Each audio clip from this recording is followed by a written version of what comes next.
վստահում եք այն ամենին, ինչ տեսնում եք համացանցում։ Մեր առօրյայում մեծ տեղ են գրավում տարբեր սոցիալական ցանցերում տարածվող տարաբնույթ հոլովակները։ YouTube-ում կարելի է գտնել հազարավոր ալիքներ, որոնք ներկայացնում են պետությունների շահերը, տարածում են ապատեղեկատվություն, երբեմն նույնիսկ ատելության խոսք։ YouTube-ը պատկանում է տեխնոլոգիական գիգանտ Google-ին։ Միայն 2024 թվականին Google-ը YouTube-ում ադրբեջանական ավելի քան 14,000 քառասչական ալիք է փակել։ Google-ի սպառնալիքների վերլուծության խումբը ամեն եռամսյակ մի զեկույց է հրապարակում, ներկայացնելով, թե Google-ի տարբեր հարթակներում քառասչական ինչպիսի գործողություններ են կանխվել։ Ամիսներ առաջ պատահական նկատեցի, որ այստեղ նշվում է նաև Հայաստանին քննադատող բովանդակության արգելափակման մասին։ Տեսանյութեր էին տարածվել YouTube-ում եւ այս գործողությունները կապվում են Ադրբեջանի հետ։ Հետաքրքիր էր, որ ամեն հաջորդ զեկույցում արգելափակված ալիքների թիվը ավելանում էր։ 2021-ի հունիսը հավանաբար պատահական ժամանակահատված չէ։ 44-օրյա պատերազմում հաջողության հասնելուց հետո Ադրբեջանը 2021-ի մայիսին արդեն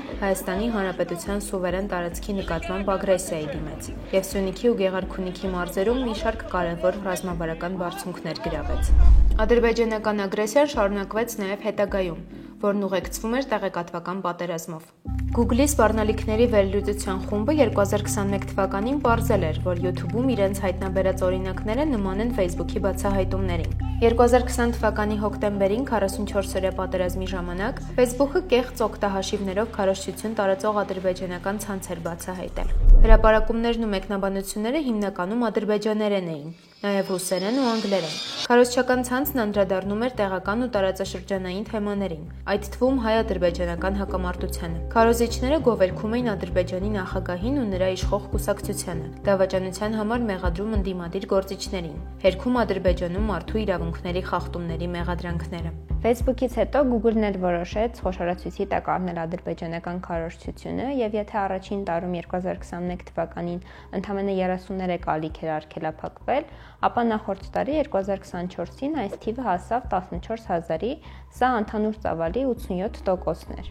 Դժվար է հաշվարկել, թե ադրբեջանական քարոզչությունը ինչ ազդեցություն է ունեցել, քանի որ տեղեկագրերում չի նշվում, թե տվյալ ալիքները ինչ բնույթի տեսանյութեր են հրապարակել կամ դրանք քանի դիտում են ունեցել։ Արգելափակված ալիքների թիվը սակայն ցույց է տալիս, որ տեղեկատվական արշավների կազմակերպման համար մեծաթիվ ռեսուրսներ են ներդրվել։ Ուսումնասիրելով վերջին տարիների զեկույցները նկատել ենք, որ սպառնալիքների վերլուծության խումբը մեծ ուշադրություն է դարձնում հենց այս հետաքննությանը, որովհետև ադրբեջանական քարոզչության շրջանակում արգելափակված ալիքների թիվը զիջել էր միայն Չինաստանի եւ Ռուսաստանի քարոզչությունը տարածող արգելափակված ալիքների թվին։ Չինական քարոզչամեքենան այս գործողությունների ընթացքում կորցրել էր ավելի քան 58000, իսկ ռուսականը 30000 ալիք։ Պրոպագանդան ժամանակակից հիբրիդային պատերազմների անբաժանելի մասն է։ Պետության հովանու ներքո գործող քարոզիչները օգտագործում են ամենաթարմ գործիքները։ Հայտնի ChatGPT-ին ստեղծած OpenAI ընկերությունը 2024-ի հոկտեմբերին հրապարակել է մի զեկույց, որտեղ ներկայացրել է, թե ինչպես են տարբեր խմբեր օգտագործում արհեստական բանականությունը իրենց քարոզչական նպատակների համար։ Ներքին հետաքննության արդյունքում բացահայտվել է A to Z անունով օպերացիա, որի շրջանակներում սոցիալական ցանցերում ստեղծվել ու ակտիվ գործել են ադրբեջանական քարոզչություն տարածող շուրջ 150 կեղծ օգտահաշիվներ։